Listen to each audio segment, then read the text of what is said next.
পলাতক প্রধানমন্ত্রী শেখ হাসিনার দপ্তরের পিয়ন জাহাঙ্গীর আলম ওরফে পানি জাহাঙ্গীরের বিরুদ্ধে প্রায় ১০০ কোটি টাকা বিদেশে পাচারের অভিযোগে মামলা করেছে পুলিশের অপরাধ তদন্ত বিভাগ সিআইডি। সিআইডির ফাইন্যান্সিয়াল ক্রাইম ইউনিটের প্রাথমিক অনুসন্ধানে অর্থ পাচারের প্রমাণ পাওয়ায় নোয়াখালীর চাটখিল থানায় মানি লন্ডারিং প্রতিরোধ আইনে মামলা দায়ের করা হয়। শুক্রবার সিআইডির বিশেষ পুলিশ সুপার জসিমউদ্দিন খান স্বাক্ষরিত এক প্রেস বিজ্ঞপ্তিতে এ তথ্য জানানো হয়। অনুসন্ধানে জানা যায়, নোয়াখালীর চাটখিল উপজেলার এক নিম্ন মধ্যবিত্ত পরিবারের সন্তান জাহাঙ্গীর আলম জাতীয় সংসদের সচিবালয়ে দৈনিক মজুরি ভিত্তিক কর্মচারী হিসেবে কাজ শুরু করেন।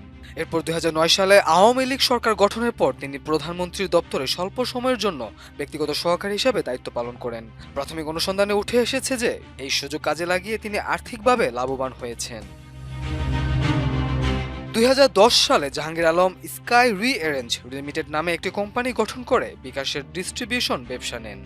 কিন্তু এই ব্যবসার আড়ালে তিনি অসংখ্য সন্দেহজনক ব্যাংকিং কার্যক্রম চালান। প্রাথমিক অনুসন্ধানে দেখা যায়, কোম্পানিটির নামে খোলা একাধিক ব্যাংক অ্যাকাউন্টে অস্বাভাবিক অঙ্কের টাকা জমা হয়, যার বৈধ উৎস পাওয়া যায়নি এবং এই লেনদেন ব্যবসার সঙ্গে ছিল অসামঞ্জস্যপূর্ণ।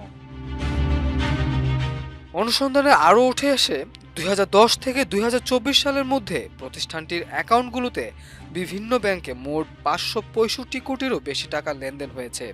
এই অর্থের উল্লেখযোগ্য অংশ দেশের নানা স্থান থেকে নগদে জমা হয়েছে। সিআইডি প্রাথমিক প্রমাণ পেয়েছে যে এসব অর্থের উৎস অজানা এবং এই অর্থ হুন্ডি ও মানি লন্ডারিং কার্যক্রমের সঙ্গে জড়িত।